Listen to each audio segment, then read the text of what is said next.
ഇസ്രയേലിന് തലവേദനയായി പല സ്ഥലത്തു നിന്നും പ്രതിഷേധം ഉയരുന്നുണ്ട്. പക്ഷേ ഇതൊന്നും കണക്കിലെടുക്കാതെയാണ് ഇസ്രയേൽ മുന്നേറുന്നത്. എന്നാൽ ഇത്തവണ ഇസ്രയേലിന് തലവേദന സൃഷ്ടിച്ചിരിക്കുന്നത് ഹരീതി ജൂതന്മാരാണ്. നിർബന്ധിത സൈനിക സേവനം നടപ്പാക്കുന്നതിനെതിരെയാണ് ഇസ്രയേലിലെ തീവ്ര ഓർത്തഡോക്സ് ജൂതന്മാരുടെ പ്രതിഷേധം ശക്തമായത്. മധ്യ ഇസ്രായേലിലെ ഹൈവേ തടഞ്ഞ പ്രതിഷേധക്കാരും പോലീസും തമ്മിൽ ചൊവ്വാഴ്ച വൈകിട്ട് ഏറ്റുമുട്ടലുണ്ടായി. ബെനൈ ബ്രേക്ക് നഗരത്തിന് സമീപത്തെ ഹൈവേ 4 ഹരീതി ജൂത വിഭാഗക്കാർ ഉപരോധിച്ചത്. തീവ്ര ഓർത്തഡോക്സ് ജൂതന്മാർ കൂടുതൽ താമസിക്കുന്ന പ്രദേശമാണിത്. വലിയ പ്രതിഷേധങ്ങൾക്കിടയിലാണ് ഹരീതി ജൂത വിഭാഗക്കാരെയും നിർബന്ധിത സൈനിക സേവനത്തിന് തിരഞ്ഞെടുക്കാൻ സർക്കാർ തീരുമാനിച്ചത്. വരുന്ന ഞായറാഴ്ച മുതൽ ഇവരെ സൈന്യത്തിൽ ഉൾപ്പെടുത്തുമെന്ന് ഇസ്രായേൽ മാധ്യമങ്ങൾ റിപ്പോർട്ട് ചെയ്തിരുന്നു. ഇതിനിടയിലാണ് പ്രതിഷേധം വ്യാപകമായത്. കഴിഞ്ഞ ദിവസം ഹരീതി യുവാക്കൾ 2 ഇസ്രായേലി സൈനിക ഉദ്യോഗസ്ഥർ സഞ്ചരിച്ച കാർ ആക്രമിച്ചിരുന്നു. നിങ്ങൾ കൊലപാതകളാണെന്ന് ആക്രോശിക്കുകയും കുപ്പികൾ കാറിന് നേരെ വലിച്ചെറിയുകയും ചെയ്തു. സംഭവത്തിൽ ഉദ്യോഗസ്ഥർക്ക് പരിക്കേറ്റതായും റിപ്പോർട്ടുണ്ട്. ഒക്ടോബർ 7 ശേഷം ആരംഭിച്ച യുദ്ധത്തിൽ വലിയ ആൾക്ഷാമമാണ് ഇസ്രായേൽ സൈന്യം അനുഭവിക്കുന്നത്. ഗാസയ്ക്ക് പുറമെ വടക്കൻ ഇസ്രായേലിൽ ഹിസ്ബുള്ളയുടെ ഭാഗത്തു നിന്നും വലിയ ആക്രമണം ഇസ്രായേൽ നേരിടുന്നുണ്ട്. ഗാസയിൽ നിരവധി ഇസ്രായേലി സൈനികരാണ് യുദ്ധത്തിനിടെ കൊല്ലപ്പെട്ടത്. 10,000-ന് മുകളിൽ സൈനികർക്ക് മാനസികവും ശാരീരികവുമായി പരിക്കേൽക്കുകയും ചെയ്തു. കൂടാതെ പലരും സൈന്യത്തോടൊപ്പം ചേരാനും യുദ്ധഭൂമിയിലേക്ക് പോകാനും മടിക്കുകയാണ്. ഇതിന്റെ പശ്ചാത്തലത്തിലാണ് ഇസ്രായേലിലെ സുപ്രീം കോടതി ഹരീതി ജൂതന്മാരെയും നിർബന്ധിത സൈനിക സേവനത്തിൽ ഉൾപ്പെടുത്തണമെന്ന ഉത്തരവ് പുറപ്പെടുവിച്ചത്. കൂടാതെ ഇത്തരക്കാർ പഠിക്കുന്ന മതസ്ഥാപനങ്ങൾക്കുള്ള സാമ്പത്തിക സഹായം നിരോധിക്കുകയും ചെയ്തിട്ടുണ്ട്.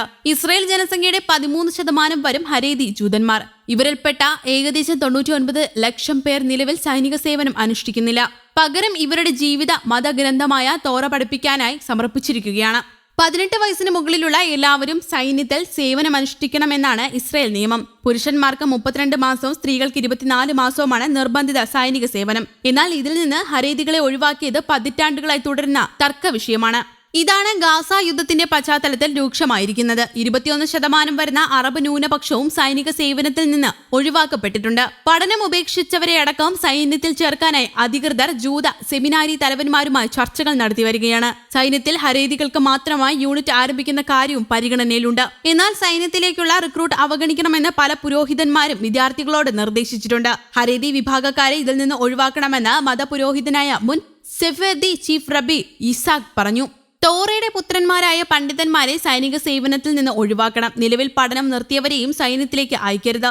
അവിടെ പല മോശം കാര്യങ്ങളും നടക്കുന്നുണ്ട്. അതിനാൽ അങ്ങോട്ട് പോകാൻ പാടില്ലെന്നും ഇൽസാഖ് യോസഫ് പറഞ്ഞു.